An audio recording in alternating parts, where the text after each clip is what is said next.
Está começando o programa Mundo das Evidências. Além de muita informação sobre ciência, tecnologia, cultura e inovação, você se diverte. O programa é de responsabilidade do professor Arnildo Corbi e acadêmicos do Grupo de Pesquisa e Extensão, Ambiente, Saúde e Desenvolvimento da UDESC. 5, 4, 3, 2, 1. O incrível Mundo das Evidências.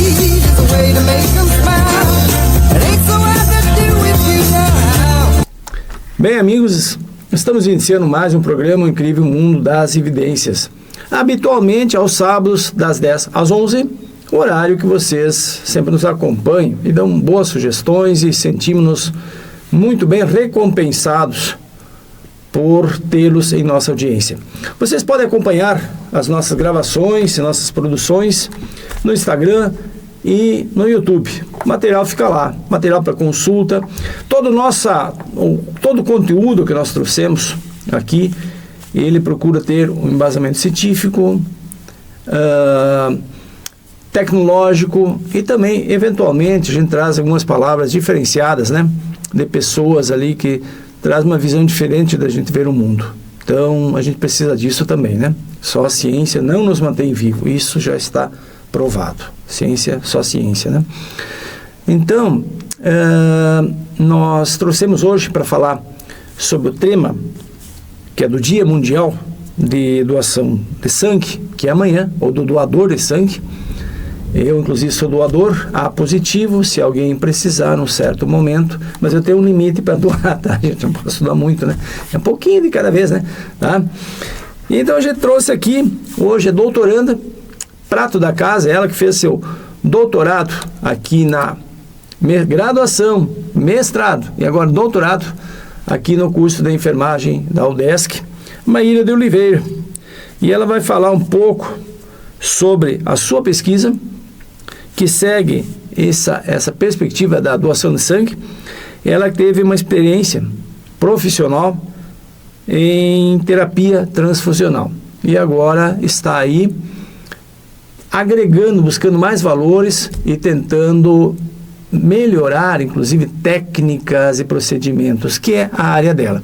Então, sobre isso, ela irá nos falar, né, por um bom período, e estamos agradecidos pela sua presença. Bom dia, Maíra! Bom dia, professor Arnildo. Obrigada pelo convite. É um prazer estar com vocês aqui nesse sábado de manhã. Então, em alusão ao Dia Mundial do Doador de Sangue, que é no domingo, dia 14 de junho, hoje nós viemos conversar um pouco sobre a doação de sangue. Então, para quem não é doador ainda, tem alguns critérios que a gente precisa seguir com relação à doação de sangue, mas o porquê da importância de falarmos sobre isso hoje, né? Os nossos estoques, tanto a nível nacional, estadual e mundial, eles vêm sofrendo reduções com relação ao passar dos anos, e o consumo pela transfusão de sangue e de outros componentes, ele vem aumentando no decorrer dos anos. Tá, então me permite aqui fazer o meu papel. Os estoques estão reduzindo, o porquê e por que o consumo está aumentando. Só para a gente entender essa lógica.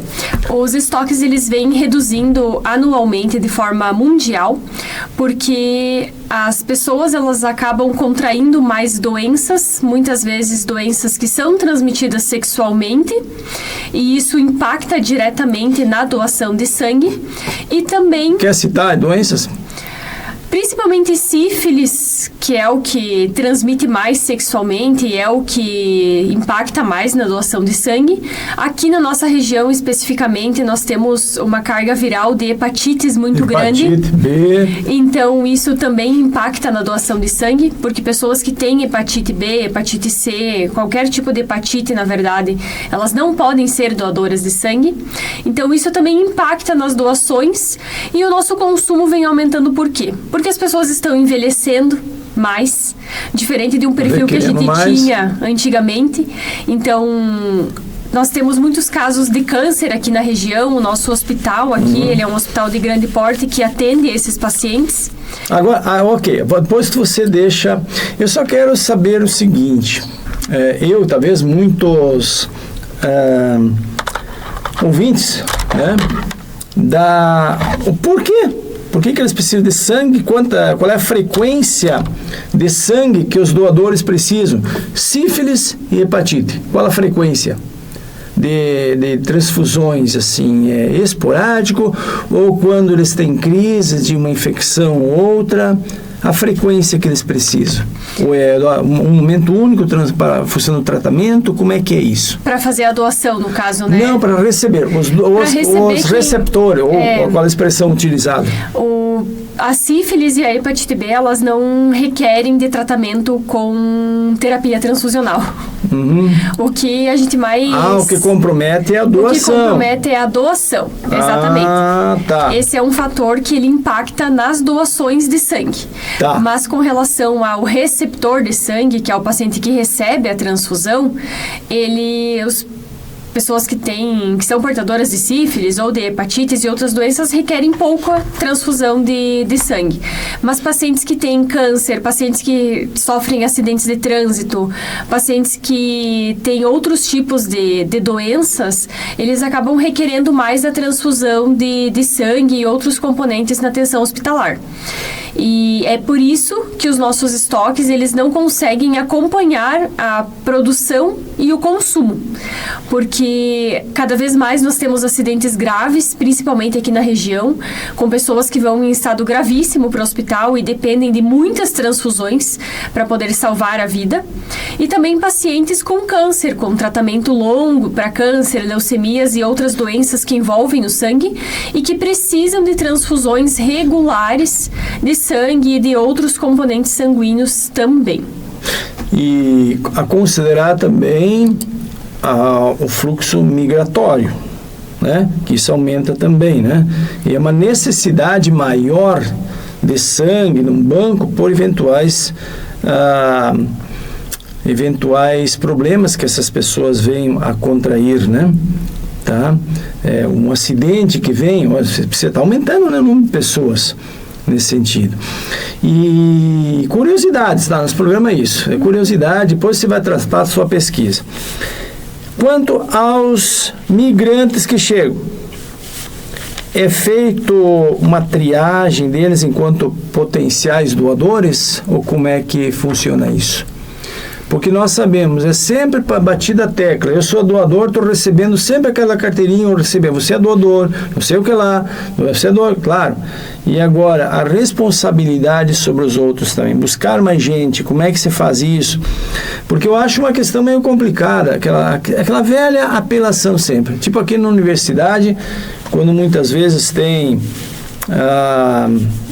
dos calouros, né, a recepção deles, aquele gesto que você faz, né, de doação de sangue, né, porque isso, porque aquilo, claro, uma boa, mas será que não teria que ter uma política diferenciada já, dizer, olha, uma triagem das pessoas que chegam, dizer, olha, uma conscientização mais, não sei, diferenciada, né, a gente sai catando as pessoas, porque eu já passei situações assim, de familiares, dos meus pais, que não estão mais aí, numa cirurgia, eventual cirurgia, você precisar 14, 15 doadores de sangue. E aí conseguir esses doadores. E mesmo quando se usa aquelas doses que estão no banco, há necessidade de repô-las. Óbvio, e é o correto. É o certo. Se eu usei, preciso repor, né? E porque é uma doação.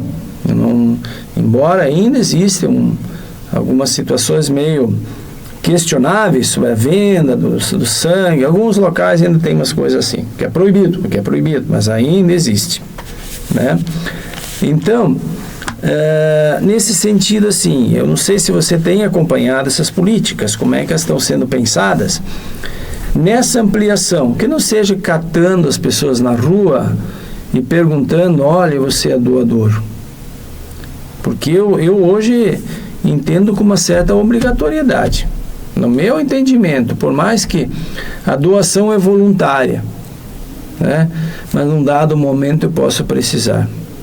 E se as outras pessoas tiveram a mesma compreensão que eu de repente estou tendo, não, eu não vou doar. E aí? Entende?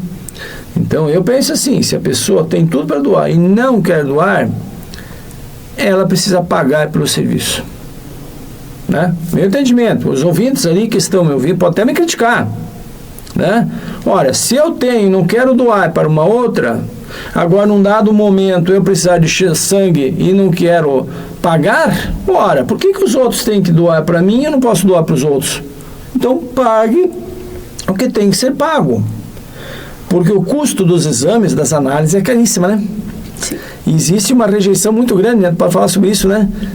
Da quantidade de sangue coletado e o sangue apto para ir para o banco, né? E por ser doação, né? Então, falando um pouquinho a nível de legislação nacional, a gente tem uma legislação federal que rege a doação de sangue. É a lei do sangue, né, que ela é de 2001.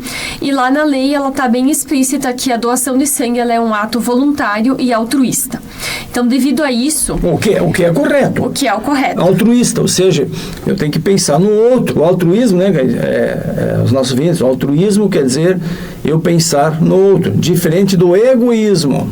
Né? O egoísmo quando estou pensando só em mim, enquanto altruísta estou pensando no outro. Só para termos uma noção. Então, devido a isso, né, e a legislação dentro do nosso estado, a gente não tem essa política de o professor Arnildo precisou transfundir 5 bolsas, eu preciso que você traga 15, 20 pessoas para repor o estoque. Porque isso não é considerado uma prática que vai em consonância, né, que vai ao encontro da legislação. Isso é um ato voluntário e altruísta.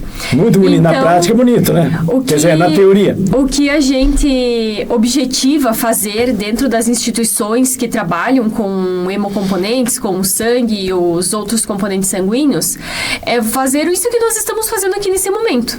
Educar a população para tais atitudes. Educar que as pessoas, elas possam ir até o hemocentro mais próximo da sua casa, né? Aqui dentro do estado de Santa Catarina é o Hemosc, inclusive nós temos o Hemosc aqui em Chapecó, então próximo a nós, e para que essas pessoas entendam que a doação de sangue, ela é um ato rápido, simples e seguro. E todos os testes, eles são realizados em todas as bolsas de sangue que são doadas e não o receptor do sangue que vai receber aquela transfusão, ele recebe um sangue que foi testado para HIV, HTLV, sífilis, malária, hepatites. Então, ele recebe um sangue isento e livre de doenças. Então, é um ato voluntário, seguro, rápido e que você não leva nenhuma hora para fazer todo o processo. E para quem recebe lá na ponta esse sangue, faz a total diferença e pode salvar a vida dessa pessoa. Muito interessante. Então, é o que tu falou, um ato altruísta, e livre, né? E que a gente precisa trabalhar, conscientizar para que a pessoa doe o sangue. Né? Isso é possível. Nós já tivemos em Chapecó, se a gente olhasse, Chapecó era até um tempo uma cidade muito limpa. Você fazia um trabalho de educação ambiental muito interessante. Lá pelas tantas começou a deixar de lado, né? E hoje aquelas pessoas que aqui chegam, muitas delas não passaram por isso. Então tem que iniciar tudo novamente, né? Parece que isso deixou ser um elemento cultural forte, né? Tem que iniciar tudo novamente, o cuidado com a limpeza das ruas, com o patrimônio público, um reeducar. Basta olhar o trânsito, o que é o nosso trânsito, né? Então é todo um trabalho. Mas será que hoje nós chegamos a um ponto que só a educação basta? Será que é só a educação ou a legislação não precisa ser revista? Porque se nós formos olhar, falo um exemplo do trânsito, formos olhar na Alemanha e na Europa, países assim, Portugal, quando o sinal do pedestre na faixa fecha, tá? Por mais que não tenha veículos, essas pessoas esperam abrir. A gente até ela está lá na rua, às vezes 4, 5 passos. Oh, como as pessoas são educadas. Oh, arrisque passar sem no sinal fechado. São, se não me falha a memória, 15 euros. 15 euros para nós 80, quase R$90. E são cobrados no ato, porque na proximidade a pessoa que autuou está cobrando no ato, não tem amanhã, não tem o recorrer, então as pessoas sabem disso. Que por detrás existe uma punição, mas essa punição tem uma razão, né? Assim como veio a questão do cinto de segurança muitos anos atrás, né, que a gente não usava. Você talvez é jovem, não lembra disso, que uma vez não era. Trouxe a lei do cinto de segurança. Eu levei umas 3, 4 multas num fusquinha que eu tinha, porque não usava o cinto. Depois voltou. Eu uso o cinto. Hoje, se eu vou sair, o cinto cobre, é automático. Eu não estou mais pensando na penalidade. A luz ligada do carro. Eu saio aqui, eu ligo a luz. Gente, está provado que o gasto energético é uma coisa de 10 centavos, talvez, no litro de gasolina, que esse gasto da luz vai representar. Mas que significa o cuidado, a visão, a percepção do outro. E é automático, eu não me questiono mais, é automático, né? Ligo, desligo. Coisa assim, simples. Então, eu penso que essa questão do doação de sangue, né, teria que chegar a um ponto que o Hemocentro chega, não queremos mais por uns dias. Fulano, você só vem daqui 3 meses. Que as pessoas buscariam essa conscientização. Mas, para isso, elas têm que entender que tem um peso, isso pesa no bolso. Se ela precisar e não estiver engajada, né, ela vai pagar. Não adianta, gente. Tem coisas que... Uma vez eu também me deixava iludir por essas leis bonitas, maravilhosas, né? Mas as pessoas precisam se sentir vigiadas. Elas precisam, né? Aqui temos a chefia. A pessoa pode estar ali muitas vezes fazendo outras coisas da atividade dela, preparando suas aulas, mas há necessidade de ter uma pessoa ali para que as pessoas se sintam vigiadas, se sintam monitoradas, né? Que tenham responsabilidades, senão a coisa não anda. Então, o meu entendimento, talvez agora você possa falar sobre a tua tese de pesquisa. Não sei se vai nesse sentido, foge um pouco, pelo que eu entendi, explicou hoje, foge um pouquinho, né? Mas eu já me deu essa conversa, essa ideia já me deu. Eu vou procurar os políticos aí, sabe? Eu acho que vai dar muita discussão. Não sei se isso interessa ou não, né? Mas eles também, porventura, precisam.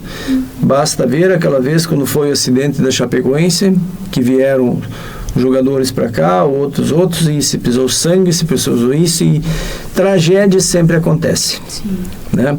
Então, o microfone é seu. Fale da sua pesquisa primeiro, nos inteirarmos, aí depois nós voltamos para o nosso debate aí. Quem te orienta? Primeiro fala sobre o tema, a professora que te orienta aí.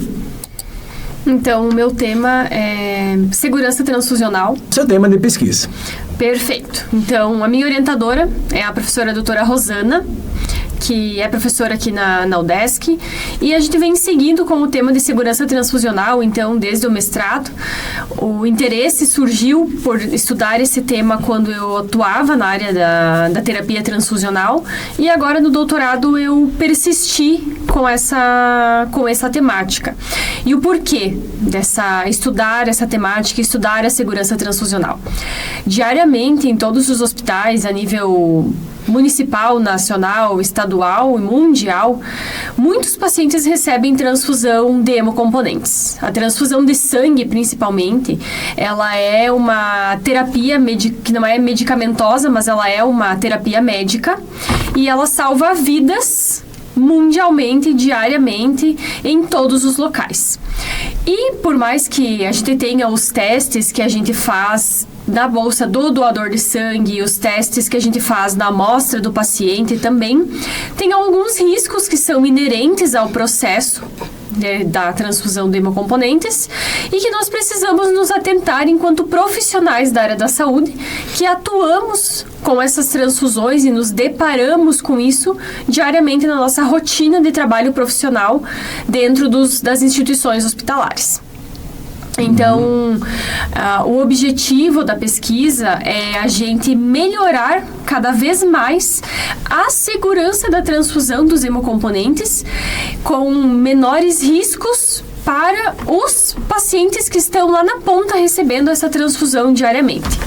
Então, conscientizar os profissionais da área da saúde que sigam todas as etapas, que identifiquem corretamente as amostras, que o médico faça a prescrição adequada do hemocomponente conforme o que o paciente realmente necessita e que a gente tenha equipes cada vez mais engajadas e mais preparadas para cuidar da saúde da população, porque a transfusão de sangue, ela é um ato que salva vidas, mas nós temos os riscos que envolvem esse processo, assim como os riscos que envolvem um processo cirúrgico, estes também envolvem a transfusão de hemocomponentes.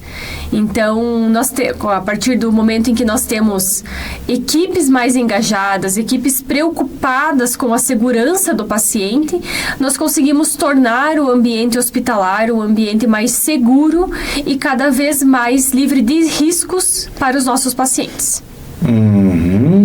E em que medida, quanto tempo você tem mais ou menos para concluir o seu trabalho e no que consiste o objeto em si? Trata-se de material que vai distribuir, como é que é essa tecnologia?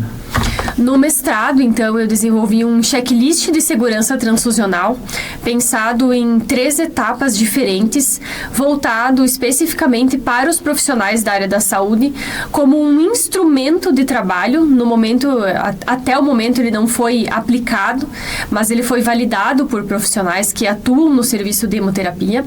E o objetivo agora no doutorado é transformar esse checklist em um produto tecnológico, que ainda não sabemos qual tipo de tecnologia vamos desenvolver, se será um software, se será por meio de um site ou um aplicativo que as pessoas utilizem no telefone, mas para que as pessoas possam ter na palma da mão essas informações, tanto médicos quanto bioquímicos, biomédicos e profissionais da área da enfermagem, para que eles possam ter as informações que eles necessitam com relação à transfusão dos hemocomponentes e os cuidados com os hemocomponentes e os cuidados com a transfusão ali na beira-leito junto com o paciente. Muito interessante. E como é que foi a aceitabilidade por parte da instituição? Você apresentou isso para as instituições, esse é teu trabalho, teve uma certa aceitabilidade? No decorrer do mestrado, eu atuava enquanto enfermeira responsável técnica por uma agência transfusional aqui dentro do nosso estado, né, e dentro do nosso hospital aqui em Chapecó. Então, a instituição, o EMOSC, vou falar abertamente, porque a pesquisa foi desenvolvida no EMOSC. É público. Teve uma aceitabilidade muito grande, assim, a instituição abraçou, acolheu a pesquisa, porque sabem da importância e dos riscos que envolvem os processos transfusionais e também a importância da gente ter esses processos mais consolidados com vistas à segurança do nosso paciente que recebe a transfusão de hemocomponentes. Agora, no doutorado, eu tenho ainda 3 anos e meio para desenvolver essa pesquisa, publicar ela, aprimorar e melhorar. Não é só publicar, mas o objetivo é gerar uma tecnologia essa tecnologia pode ser útil. Essa é a característica do doutorado, né? Não é só a pesquisa certeza. Que vai para uma prateleira ali e fica ali, né? Não. Ou para uma estante virtual, no caso, né? O objetivo mesmo, assim, em fazer esta pesquisa é poder ter um instrumento que os nossos profissionais de saúde possam usar e que possa, de fato, melhorar a vida dos nossos pacientes.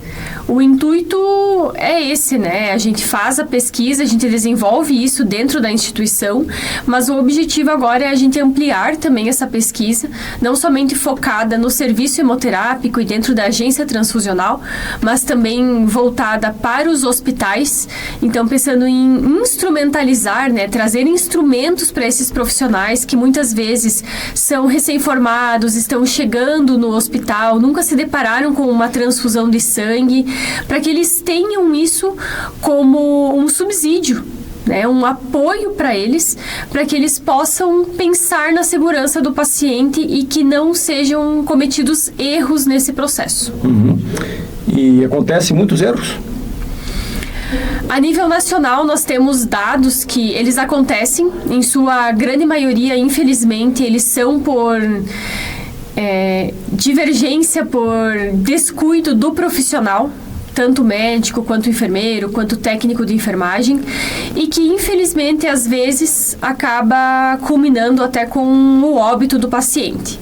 Então, o objetivo também dessa pesquisa e desse instrumento é que os profissionais, eles parem, eles pensem e eles analisem o que eles estão fazendo enquanto profissionais da área da saúde. Muito bom. E os hospitais, no caso, profissionais do EMOSC, eles são muito bem formados, né? Sim. São todos eles, Sim. estão com toda uma trajetória, né? Não são, a gente conhece esses profissionais e sabe que eles são tremendamente responsáveis, né? Então, existe a dificuldade que você tem de poder fazer esse trabalho, né? E garantir com que você tenha continuidade. É importante para a universidade não apontar erros ou algo assim, não é isso. Acho que as pessoas têm que entender, não, então a universidade vai lá e interfere. Não, aquilo que é para melhorar. Assim como o nosso trabalho também, sou professor. Se alguém me vem e aponta uma prática, diz, professor, aqui dá para melhorar. Mas isso facilita a minha vida, facilita para os alunos, facilita o entendimento, dá. Então, os profissionais do EMOSC, eles estão sempre receptivos, porque a gente conhece eles, e isso ajuda muito, né? Fazer com que aquelas condições de trabalho sejam melhores. E nessa condição de trabalho, isso facilita o quê? No final, dizer, inclusive, entender melhor se uma pessoa pode ser doadora ou não, se aquele sangue pode ser aplicável, por mais que ele tenha algumas vezes uma reticência aí, né? Uma dificuldade, mas na conservação, tudo aquilo que evita a perda do sangue, né? Porque sangue é vida, é algo precioso, né? O que tem mais precioso pode ser doado é o sangue. É evidente que estamos hoje numa outra fase que se discute doação de órgãos, mas é uma outra discussão. Ninguém está pedindo para doar um rim, doar parte do fígado, que o fígado se regenera, né? O fígado se regenera, então, gente, todo mundo poderia ser doador de fígado, né? Todo mundo, né? Se a pessoa não tem hepatite, não corresponde aos requisitos, poderia ser doador de fígado, e muita gente precisando de fígado. Então, compatibilidade. Então, um pedacinho do fígado que é tirado, o fígado cresce, está tudo certo, né? Então, tem muitas coisas seguidas de mitos e preconceitos que precisam ser tirados, né? Por exemplo, ninguém pode te obrigar a dizer, ó, você tem que tirar o fígado. Não, e é uma coisa mais complicada. Agora, o sangue se renova a 40 dias. Tem pessoas, inclusive, que precisam doar sangue, né, com certa frequência, né?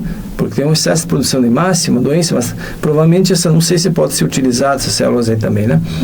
Não pode, mas é uma necessidade de doar. Ela precisa doar ou tirar o sangue, porque é uma necessidade. Mas, agora, por que eu não posso doar quando eu estiver lá no período de férias, descansado, né? Estiver abstêmio, principalmente isso, né? Abstêmio, sem medicação. Geralmente mês de janeiro, né? É que tem mais acidentes, quando é que é mais maior consumo de sangue? Dezembro ali, na verdade, sempre perto desses feriados grandes que a gente tem, né? Mas principalmente o Natal e o final do ano, a virada de ano, é quando os estoques reduzem mais e tem uma procura menor para a doação de sangue. E na época do Carnaval.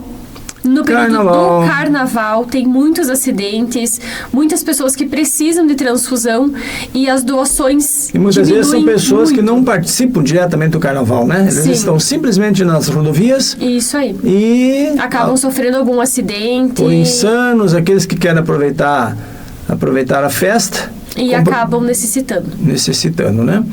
Então, uma coisa muito interessante, né? Você teria algumas sugestões a mais? Já estamos aí com mais de meia hora aí da nossa conversa e poderíamos ter muito mais, né? Você tem mais elementos para trazer aí? em relação dessa importância da coleta, informações sobre os grupos sanguíneos que mais precisam, por exemplo, sangue, né? Quais precisam, a dificuldade. Isso tem a ver por região no Brasil hoje ou não? Depende. O que eu posso deixar de mensagem final, digamos assim, é explicar um pouco do processo da doação do sangue, então, para deixar mais claro também para os nossos ouvintes, que talvez tenham ficado com dúvida de como funciona o processo, né? Mas você pode agendar a doação de sangue pelo site do Hemosc, que é hemosc.org.br. Inclusive tem o Instagram do Hemosc também, que vocês podem estar acessando e que tem informações, inclusive, sobre os critérios para a doação de sangue ou não.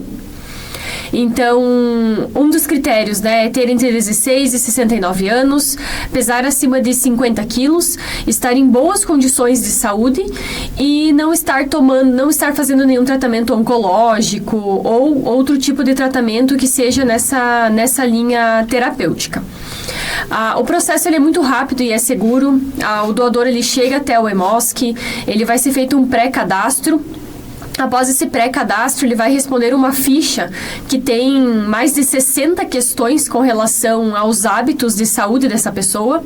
E após o preenchimento dessa ficha, ele ainda passa por uma entrevista com um enfermeiro que vai fazer uma triagem clínica dessa pessoa e verificar se ela está apta ou não para doar o sangue. Além disso, é feito a medição dos sinais vitais, verificado a pressão arterial, o peso, a altura, frequência cardíaca e a temperatura. E também é verificado se o doador não está com anemia. Então, é feito um teste rápido para verificar em qual valor está a hemoglobina, para que a pessoa que está indo doar o sangue também não tenha nenhum dano doar sangue, com relação a isso. Né? Esqueci de trocar a câmera aqui. Mas aí não precisa realmente, por que a pessoa vai ficar, vai doar sangue se esse sangue não pode ser utilizado? Exatamente. Então, depois que acontece esse primeiro processo, o doador ele vai para a sala da coleta. A coleta de sangue dura entre 5 a 10 minutos, é um processo muito rápido. E após isso, então, é ofertado um lanche para o doador, para que ele se alimente. E a orientação é que ele beba bastante água no dia que for feita a doação de sangue, porque tira um volume considerável do organismo. E o organismo vai trabalhando sozinho para se restabelecer com relação a essa retirada desse sangue. Então, os homens, eles podem estar doando sangue a cada 60 dias e as mulheres a cada 90 dias podem estar fazendo a doação de sangue, então, sem prejuízos para quem está doando. E em virtude que amanhã é o Dia Mundial do Doador de Sangue. E para isso nós temos que estar conscientes e responsáveis que um de nós, ou dos nossos, melhor, quando é dos nossos é pior, né? Um filho nosso, um pai, um familiar, precise. E aí? Quando um dos nossos, quando é para nós, a gente muitas vezes até aceita as coisas com maior passividade. Agora, quando você tem aquela notícia, você precisa de 14, 15 bolsas de plasma, hemoglobina, até amanhã. Hoje, tem uma cirurgia, precisa. O banco não tem mais. E o banco, se tiver, precisa para outro também, ninguém é mais que Constituição, né? Todo mundo é igual perante a lei e mesmos direitos. Mas, às vezes não aparece parte de deveres, né? Nossa Constituição tem umas coisas meio complicadas. Diz que todo mundo tem direitos, mas também não tem deveres. E talvez a Bíblia é um pouquinho mais completa nisso, né? Então, nós temos que pensar nesse sentido aí, tá? Mas então, Maíra, já estamos tentando finalizar umas quantas vezes, sempre vem informação nova, né? É muita coisa. Não se esgota, né? Não se esgota. Mas então, antes de ir embora, né? Estamos aí com já 35 minutos. O que você pensa que falta hoje na educação, nos cursos de enfermagem, no curso de saúde? Você citou médicos, citou enfermeiros. Como é que essa política é vista? Porque é a política educacional. Se ela não está acontecendo, em algum lugar está falhando. Não vamos dar responsabilidade para a educação básica. Sempre a educação básica, mas ela tivesse a responsável de tudo. Acho que não, né? Não. E a gente tem profissionais se formando aí, a gente vê que as coisas Não tem. Às vezes um gesto, tudo bem que se faz uma doação de sangue, mas aquilo muitas vezes é uma maneira forçada, né? Ela fica com uma atividade única, né? Ela teria que ter um outro encaminhamento, né? Sim. É que hoje os currículos das graduações, principalmente de enfermagem, né, falando a nível disso, não é previsto você falar sobre hemoterapia, né? Você falar sobre o tratamento com terapia transfusional para os alunos.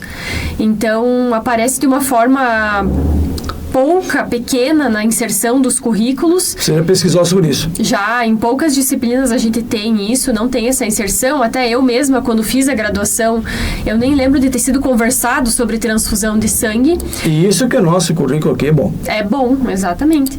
Então, mas o que eu vejo também que vem ao encontro é que nós não temos profissionais que se instrumentalizem e que falem sobre isso.